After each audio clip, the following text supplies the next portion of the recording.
está ya David Páramo. David. ¿Qué tal, Pascal? ¿Cómo estás? Buenas noches. Sí, muy bonito, muy bien. Hay que destacar que la iniciativa privada mexicana y la iniciativa privada de Estados Unidos han trabajado desde hace muchísimo tiempo de común acuerdo. Que si ellos les hubiera tocado modernizar el TLC, lo hubieran arreglado como en 15 minutos. Que si le hubieran metido mano, que si lo hubieran... Porque tienen intereses comunes y un entendimiento común de lo que pasa a los dos lados de la frontera, así como de las virtudes que tiene integrarse como una zona económica. De hecho, hoy, por ejemplo, Donahue hacer la defensa que hace el líder de los empresarios de los Estados Unidos sobre no cerrar la frontera, que hay que recordarlo. Trump sí ya nos enseñó cómo se cierra una frontera. Le quitas agentes aduanales y el desastre que causa. No necesitas bajar la cortina, como que la vuelvas más lenta, ¿no? No necesitas llenar la frontera de soldados, de hacer un muro. Nada más le dice a algunos agentes aduanales que no estén. ¿Qué pasa si en cualquier día dice el presidente de los Estados Unidos, oigan, mañana es el día del agente aduanal fronterizo y a todos se van a reunir en sus oficinas y no trabajan? El desastre que generarían de los dos lados de la frontera, pero hoy lo definió muy bien en la reunión del Fondo Monetario Internacional Carlos Ursúa, el secretario de Hacienda, dice que es su peor pesadilla. Dice, mi peor pesadilla es que se cierre la frontera. Y en este sentido Estados Unidos ha venido presionando con el Tratado de Libre Comercio. Dice, sí, todo muy bien, muy bonito entre los empresarios. Pero la reunión entre la secretaria Márquez y el secretario Ross de los Estados Unidos de Comercio puede solo considerarse como muy mala. Va Jesús Seade, que Jesús Seade quedó en una posición muy rara, porque como subsecretario de América del Norte no tiene el poder que debería tener. Y es como se porque integra los el temas equipo. fundamentales de la agenda bilateral pues los lleva el canciller, ¿no? No, pero él no está para eso, él está para los temas económicos. Claro. Debería ser subsecretario de Economía. Sí. Cuando él se integra a la negociación del Tratado de Libre Comercio como asesor técnico,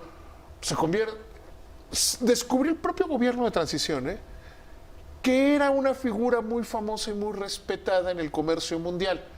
Porque gran parte de su experiencia tiene que ver con paneles de controversia, ha sido muchas veces. Además, se dedicaba a la docencia en una de las principales universidades chinas. Entonces es un hombre muy conocido y muy reconocido, pero como que no encontraron dónde acomodarlo. Y terminamos, ¿qué hacemos? En economía no. O a lo mejor también siempre ha habido esa posibilidad de que él puso como condición, yo quiero estar en relaciones exteriores y en América del Norte, para que me quede en el gobierno. Él dice, bueno, le volvimos a decir a Estados Unidos que no queremos aranceles, que queremos avanzar en la negociación, que no queremos aranceles. La secretaria Márquez dijo lo mismo. ¿Y cuál fue la respuesta de Wilbur Ross? Ninguna. Wilbur Ross sale y dice algo que solo puede ser considerado como un capotazo de ole. Dentro de 6 días va a iniciar la revisión en nuestro Congreso del TEMEC. Sí, pero el tema no es la revisión del TEMEC, que además es un tema del Congreso, no del gobierno de los Estados Unidos. México ha venido haciendo lo que le corresponde con la reforma laboral, con lo que ha tenido que hacer. Pero no contestó de los aranceles. Hay que recordar que Donald Trump amenazó con aranceles a los vehículos mexicanos. Que se puede decir, bueno, pero están las cartas paralelas del TEMEC que impiden que pase eso. Sí, pero la amenaza ahí está, Y dijo, si no arreglan el tema de migración y el tema de narcotráfico, en 1 año les voy a aplicar aranceles. Una carta paralela dentro del tratado podría más o menos, con algunas complicaciones políticas y económicas, podría romper. Punto número 2. En las propias reuniones con los empresarios, hay 2 temas que tienen incómodos al empresariado de los Estados Unidos y que tienen más incómodo al gobierno de los Estados Unidos. Uno, sorprendentemente, es el tema de Venezuela. Decía Moisés Kalach, que es el representante de los empresarios mexicanos en estas reuniones, que por lo menos en 2 o 3 ocasiones han sacado el tema de Venezuela. Los propios empresarios de los Estados Unidos, oye, ¿cómo estamos con Venezuela? Y el que más les preocupa es el tema de la migración. Porque es difícil entender que tú le digas a un país, oye, tú y yo somos aliados, somos socios, tenemos un bloque, pero por el otro lado estás dejando que se cuelen a mi casa y tú les estás prestando la escalera. Creo que va a tener que haber una corrección en el discurso mexicano y en las acciones mexicanas, que si bien es cierto que se está deportando más gente, se están deteniendo más centroamericanos en la frontera, sí, también es un hecho que están tratando de entrar muchos más. Bueno, ya la secretaria de Gobernación habló de la posibilidad de que se cierre la frontera sur. Que eso es lo que debería ser. O sea, pero tienes el otro discurso, el discurso del presidente López Obrador, el discurso del canciller Ebrard, que no, es que nos queremos integrar con América Latina y las alianzas de progreso van a evitar la migración. El problema no es cuando las alianzas de progreso. ¿Cuándo tendrías que empezar a invertir? ¿Con qué dinero? Si México no tiene dinero para invertir. Oye, pero además en América Latina hay fronteras muy duras. Claro. Entre Argentina y Chile, entre Paraguay y Brasil. Es decir, tampoco son... Bueno, la mayor parte de las fronteras dentro de América Latina son fronteras duras. Y además, si nosotros la frontera entre Colombia y Venezuela, que es difícilmente podría ser más complicada, Sí. y no ahora, sino desde mucho antes.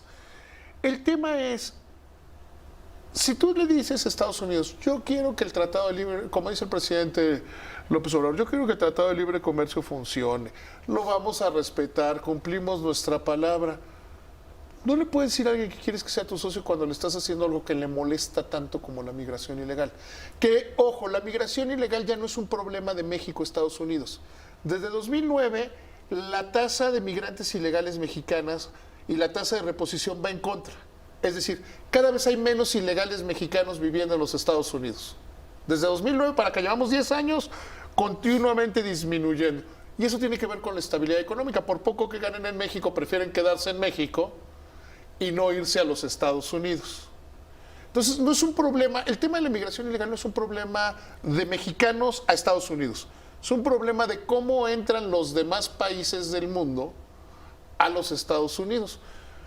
Sería mucho mejor, desde el punto de vista teórico, yo creo que políticamente sería muy difícil decirle a Estados Unidos, ¿por qué no ponemos ese muro que quieres poner? ¿Por qué no lo ponemos en Chiapas? Y resolverías una gran cantidad de problemas. La aduana México está comenzando a tomar acciones para controlar la frontera, no en materia de migración. Hay una preocupación seria de México y de los Estados Unidos que gran parte de las armas, de las drogas, de los precursores para hacer drogas estén entrando por la frontera sur, porque realmente no existe la frontera. O sea, es una frontera, pues es una reja. Los estadios de fútbol... En el mejor de los casos. Los estadios de fútbol tienen mayores protecciones para que no les den portazo, ¿no? Entonces, sí se va a requerir un cambio rápido en el discurso, que no sé cómo van a llegar a él, ¿eh? Yo no sé cómo va a llegar el gobierno mexicano a un cambio, o mantener el discurso para el público, que eso se le da bien a este gobierno, y hacer acciones contrarias. Pero no podemos seguir diciendo queremos libre comercio mientras Estados Unidos esté tan molesto. E insisto, llama la atención que ya los empresarios de Estados Unidos digan, oye, ¿y cómo arreglamos el tema de la migración? ¿Y cómo arreglamos el tema de la migración, Pascal? David, Feliz fin de semana, que te vaya muy bien. igualmente, gracias.